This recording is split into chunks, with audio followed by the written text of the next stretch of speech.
राजू, जरा अपनी मम्मी को बुलाओ तो, देखो ये क्या हो गया है। राजू की माँ जब मरी हुई बिल्ली को देखती है तो कहती है, कढ़ाई को उठाकर ले चलते हैं और नदी में फेंक देते हैं। इस तरह दूध और बिल्ली दोनों ही पानी में बह जाएंगे। फिर हम लोग कढ़ाई धोकर वापस ले आएंगे। नदी की तेज धार में ले जाकर बिल्ली और दूध को राजू के मम्मी पापा फेंक देते हैं और कढ़ाई को अच्छी तरह धोकर घर लाते हैं। फिर अपने काम में लग जाते हैं। पानी से संपर्क होते ही बिल्ली पानी वाला भूत बन जाती है और पानी के ऊपर ऊपर ही चलने लगती है।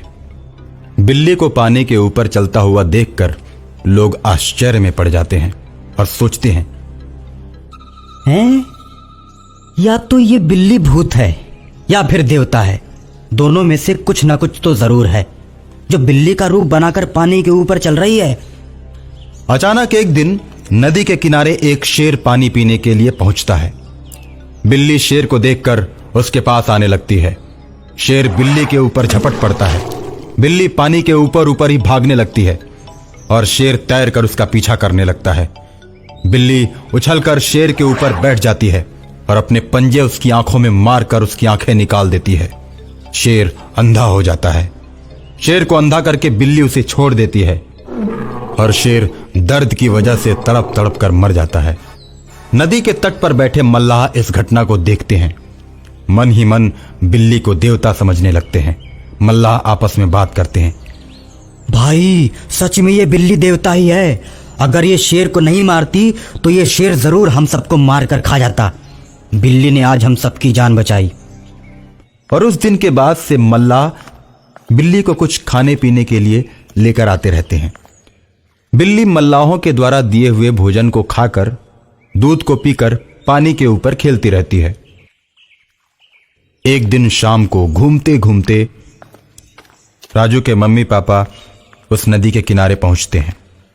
उन लोगों को देखते ही बिल्ली उनके पास आ जाती है और उनसे बोलती है, मैं खुद ही तुम्हारी कढ़ाई में छलांग लगाई थी और मर गई थी।